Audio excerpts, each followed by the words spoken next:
So unless you're under a rock, Kansas City, there is a mini camp going on and your players are on the field. We have it all for you today, firsthand from Matt Derrick from ChiefsDigest.com. Who made plays at Chiefs minicamp today on Locked On Chiefs? From the land of the free and the home of the Chiefs, this is the Locked On Chiefs podcast. Welcome back, Chiefs fans. Appreciate you being here. Thanks for making us your first listen. This is Locked On Chiefs, part of the Locked On Podcast Network, your team every day for free on every platform, and maybe just beamed into your brain if I get my way. We'll see what happens. So we have a lot to go over. I'm Ryan Tracy from Rogue Analytics and Performance Consulting, as well as NFL33.com. And this is Matt Derrick from ChiefsDigest.com, editor-at-large, we like to call that. First-hand knowledge, Matt. Day one in the books of minicamp. Was it toasty out there? Wasn't as toasty as I feared. So, I mean, we were even commenting about the fact that it didn't feel as hot as we expected it to. And it was a late morning practice that wrapped up a little bit early. Started at 10:55 and it was scheduled to run about 2:20. And I think it booked in just a little bit under that. I mean, I think we were back in the media workroom by about 12:45. So it was under a 2-hour practice. It was brisk. They got through things pretty quickly, and I don't think the coach wanted to keep the guys out there any longer on a day when it was going to be in the mid-90s in Kansas City. So it was pretty warm, but there was also a pretty good breeze too that helped, I think, lighten things up a little bit. But yeah, other than that, I was pretty much run-of-the-mill practice for the Chiefs today. I like that it starts out run-of-the-mill because that leads to expectations being met. It seems like if you're not going to have huge breakdowns and you're able to run through the practice, especially for how much youth is going to play on this roster, that's a big plus. And so given that Patrick Mahomes was in a boot this time last year, let's go back and how do you feel just overall as a team they performed in their first minicamp day versus, say, last season? Yeah, you're right. I mean, it is kind of night and day in that regard because, I think the Chiefs from a health standpoint were in a lot worse position last year. And we were certainly, at this time looking at the offensive line because there were so many new faces there. And without Mahomes, I mean, I remember the joke being at minicamp and OTAs last year was that if Patrick Mahomes isn't here, did the Chiefs actually practice? It's just kind of going through the motions a little bit. This has a lot more focus than last year. There's absolutely a different kind of structure to it, I think, and even from that standpoint. I mean, yeah, Andy Reid's doing the same things that he always does. It's not that standpoint, but it's just what's the team working on? I mean, it's a passing camp, so that's what you're mostly focusing. But this time around, when you're talking about really getting Mahomes up to speed with a group of brand new targets, that's the focus. I mean, you certainly see a lot of rotation with the receivers, trying out to see, maybe a bit more than you would normally see this time of year, as far as maybe going 8, 9, 10 deep with some different options and seeing who's there. That will shorten up at some point, once you get to the training camp and, people start to kind of figure out where they are in the lineup. But right now, I mean, it's really testing a lot of different chemistry, who's where. The offensive line for the most part is pretty set. Other positions are pretty set. I mean, there's some moving, but really it's that wide receiver group that is getting the most attention, and passing is the name of this camp. I want to talk about the offensive line here in the next segment. But before we get that, let's hit the highlights. Who stood out? Who had a performance today that made you say, oh, I didn't expect that? Or they helped themselves getting ready for training camp? Yeah, in this time of year, it seems like it's somebody different every practice. And, and without getting to see all of the OTAs, just one out of every 3, we get a selective view. But during this mini camp, we get all 3 days. So you do get a chance to see who can put together and stack back-to-back performances. You know what? Today, the guy who stood out the most was Jordan Franks. I mean, this is a backup tight end candidate who, based on, where he is, I mean, he's a long shot. I mean, he's a sleeper. He's got some names to climb over if he wants to make this team, but had a fantastic day. He connected with Chad Henne on absolutely beautiful touchdown pass. Henne read it. It was a skinny post from the tight end over the middle, and Henne just absolutely laid it out perfectly for him. That was probably overall the best catch of the day came from Jordan Franks. There were a few others. I mean, I don't think there's any doubt. I mean, of the wide receivers, a lot of guys have had good camps because it's easy to catch the ball when guys aren't hitting you. But Marquez, Valdes-Scantling, I think, has definitely stood out. I mean, he had another solid day today, another solid couple of catches. The chemistry with him and Mahomes is really coming along. The tough day was McCole Hardman, and he even admitted and told us about, hey, he was back on the field after dealing with that tweaked hamstring. He dropped a couple of passes back to back early in the practice, and the second one really got to him. I mean, he ripped off his helmet in frustration and was a little mad at himself for that. After that, bounced back pretty well. But he admitted, he was putting some pressure on himself to perform today. But I will say, I mean, MVS has been everything that the Chiefs have advertised and more. I mean, throughout, the practices that we've seen so far. I'm glad to hear that, because I think it's going to be kind of a leapfrog, raise all the boats on the wide receiver front. But they have to play a defense too. Who's the standout on that side of the ball?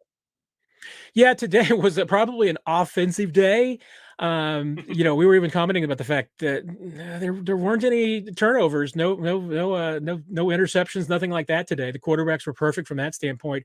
There were a few tipped passes at the line, and I'll tell you, one thing that really stood out to me, and we heard George Karlaftis even tell us about the fact that he's dropped a little bit of weight so far during his workouts, trying to play a little bit leaner this season, and I could definitely see that on the field and translation into, when you were talking about defensive line, what can you do this time of year when you can't hit anybody? Well, I like to say you can play patty cake and you can jump. I mean, you work with your hands, you work with your feet, and you can try and tip passes and elevate. And he came close on a couple of balls. And I think he even got one. I mean, there were certainly a couple of batted passes, but Karlaftis, I mean, he's got that in his game. I mean, he's definitely going to get his hands on some balls this year and get them in the air. And when it happens, you never know what can happen. So I think he's had a fairly decent camp. The Chiefs are rotating in, and they're giving some of these younger corners a look too. The only scary thing today, both Trent McDuffie and Joshua Williams, who've both been getting a lot of work, did leave practice today early with the trainers. All indications are that they were both, just very proactive on that. The Chiefs have been, pretty generous with, getting guys off if they've had any type of hamstring tweak or anything like that, because they don't want anything serious. So no indication that those two are serious, but they did leave practice early today. Well, I wanted to talk about that a little bit further down in the DB section here later, because it does sound like George Karlaftis had a jewel of a day. And if you want to get jewels that are specific for you, whether you're getting engaged or you want to celebrate a moment in life, BlueNile.com is the place to do that. They have everything that you need. You can even design your own custom engagement ring, and they have experts standing by to help you 24/7. Our moment of sparkling is something you can replicate for your family or your loved one over at BlueNile.com, and our listeners get a special deal, $50 off of a $500 purchase or more right now. It's a podcast exclusive, and all you have to do is use that locked on code over at BlueNile.com, where you get free shipping, you get packaging that doesn't give away your surprise, and you get your forever peace stress-free. Check out BlueNile.com today. Now, Matt, who stands out is a positive thing. We also have to talk about the negatives, though. Who wasn't in camp today? One name rings huge, but it's not the only one. What's going on with Frank Clark? Were you surprised by his excused absence? Only mildly surprised in the fact that it's excused. I mean, that's certainly a factor. So, I mean, this wasn't a case where it's a veteran who didn't want to be here for anything like that. So he's not, team's not going to fine him for an excused absence. But it does, make it interesting whether he'll be here for the next couple of days. I mean, that certainly is not uncommon. Hey, it was Frank's birthday on Tuesday. I don't know if there's a connection to that. That's not normally in the NFL a personal day, but you never know. So we'll see if he's there for the next couple of days. But Chris Jones was back, who had not been in the facility for the voluntary portion of the workouts. That was a big one to have back. Obviously, Orlando Brown, still unsigned, isn't going to be here for the camp, and he's not subject to fine since he's not under contract. Other than that, just a few players that the Chiefs were maybe either holding out or were excused for personal reasons. Justin Ross, who did miss practice at the end of OTAs. That looks like it's an issue with the Chiefs holding him out. Blake Bell was not out there. Rashad Fenton still rehabbing the shoulder. Malik Herring was the other. Lucas Niang was on the sidelines wearing a ball cap today, but is still not working out. Don't expect to see him until deep in the training camp and see where his workload is. And then, of course, Chiefs had the roster move today, too, which was they released Darrell Williams offensive linemen for the move, bringing in Jerick McKinnon back into the running back fold. That's an interesting addition we'll talk about here in a minute, but I want to go back to Niang because the fact that he's there rehabbing with the team, that's good. Obviously on his feet, but he's the big hole in the lineup right now. And so as that offensive line that you talked about in the first segment, how did it look? Who's starting at right now? Yeah, the incumbent at right tackle is Jerrion Ealy. So, that's the guy that you would expect to be there. And you know what the rest of the line is as far as, Joe Thuney and Creed Humphrey and Trey Smith. The question, obviously is, going to be at left tackle with Orlando Brown and what's going to happen when he gets there. And honestly, what are the options if he's not? I mean, the Chiefs have got a couple of guys that they've been given looks at, that includes Roderick Johnson, and Jaron Christian that came over from the Texans. Have been a couple of guys that they've been looking at that spot. So Darian Kennard, has been working, later in the rotation. It's going to be interesting to see what holds up over these last 2 days of the mandatory minicamp. Usually there's not a lot of changes. I mean, usually the lineup for this minicamp stays what it is. Question then becomes, what's it going to look like once they get to St. Joe and you get into the first week? That's when, maybe younger guys start moving up the depth chart. We'll see what happens. And especially when Orlando gets in there, how's it going to change things? So the two guys that I ran down on RGR that I really wanted to see was Ross, because I thought he might be back. I didn't think it was that much that they would hold him out. But the other was Jerrion Ealy, and hopefully we'll see Ross tomorrow. But Ealy was out there today. Did you see anything that stood out to you in terms of his game? Yeah, I mean, Ealy, the interesting thing is that every time I see Jerrion Ealy, I think of Jerick McKinnon. They're both kind of similar in size. Both have a ton of speed and elusiveness. I mean, that's who I think that the Chiefs have in that thing. He's kind of a young Jerick McKinnon. He maybe isn't quite as fast as McKinnon. I don't know. McKinnon's pretty quick. But both of them have that. Both of them have that bounce and that elusiveness in them. So I can see, Ealy becoming that kind of mismatch. I mean, the Chiefs are definitely, even though they can't quite decide, I think, where to list him in the roster. He's been working in the running back group, so he's a running back for now. We'll see what happens once we do get into training camp and everything like that. Things can always change, but that's where he's been working for the main time. I'm looking forward to that, and I want to talk about McKinnon here in a minute, because right now I feel like I need to feed Jerrion Ealy a little bit more. And if I was going to do that, I'd probably just throw some Built Bars at him. There's something new that you guys want to try. It's called Mud Pie. I just got my sample. I'm going to have to test that tomorrow, but I want you guys to check it out, because Built Bar is everything that you need, all the macros, all the nutrients, 17 grams of protein, 4 net sugars, 4 net carbs. You can pack it in as an additional protein source. You can use it as a meal replacement. You can do whatever you want. It's convenient. You can carry it around with you. And if you're not convinced yet, it also makes it really tasty. That's 100% chocolate on the top of it. That makes a big difference. Right now, they got a special deal just for our listeners. Make sure you go over there and get the chocolate mousse, whipped cream, all kinds of things that are packed into this moon pie. I think you want to check it out. It's at Built.com. Use our code LOCKED15 to get 15% off of your order. That promo code again is LOCKED15 for 15% off at Built.com. Now, Matt, Jerrion Ealy, we talked about him. Looks like the guy that they just brought back. Was this a surprise to you? Because I thought the ship kind of sailed on it at that point. But Jerick McKinnon and Ealy are now in camp. How surprising is that to you? It is a surprise to me for the same reason that you noted there. I mean, it just felt like this late into the process, if the Chiefs wanted him back, he would have been back by now. But I certainly wouldn't blame McKinnon, looking and maybe waiting to see if there were some other opportunities that might pop up where maybe he'd be a little bit higher on the depth chart. He knows where he would be in Kansas City. I mean, at this point, you feel like you're probably going to be certainly behind Clyde and Ronald Jones. They draft a running back too on top of that. Plus, you knew what they had in Derek Gore. I mean, there's other options. Now, that being said, I mean, it's the NFL. You're going to go through running backs in a season. I mean, nobody holds up for 17 games anymore. So the opportunities are there. I felt like that, if we're going to talk about the Chiefs underutilizing anybody, I felt like that probably Jerick McKinnon was the guy last year that should be talking about that. There seemed to be a lot more opportunities, and they really worked with McKinnon a lot last year during the offseason. So, I feel like that they left something out there last year. So, I mean, I'm intrigued by it because, they really loved McKinnon last offseason. No reason not to bring him back, but yeah, it does make that a very crowded running back room. Yeah, that's really the thing that stands out to me. It's one of the thicker rooms now. The other one being the defensive backs, and we talked about McDuffie and Josh Williams going off the field today. Like you said, it was mostly cautionary, right?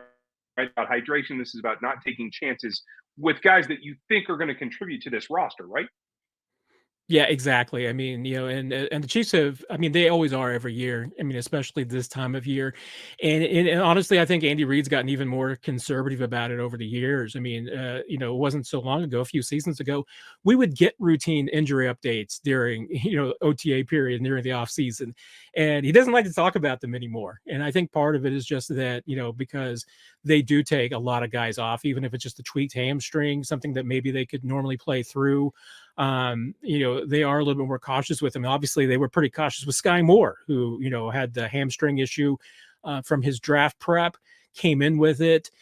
He actually has gotten back onto the field now. He was, participating in full team drills on Tuesday for the first time that we've seen him doing that.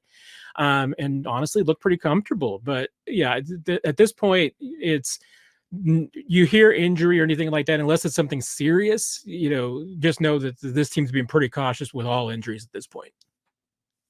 Yeah, and they should. This is why I've been talking about, especially the Fenton injury itself.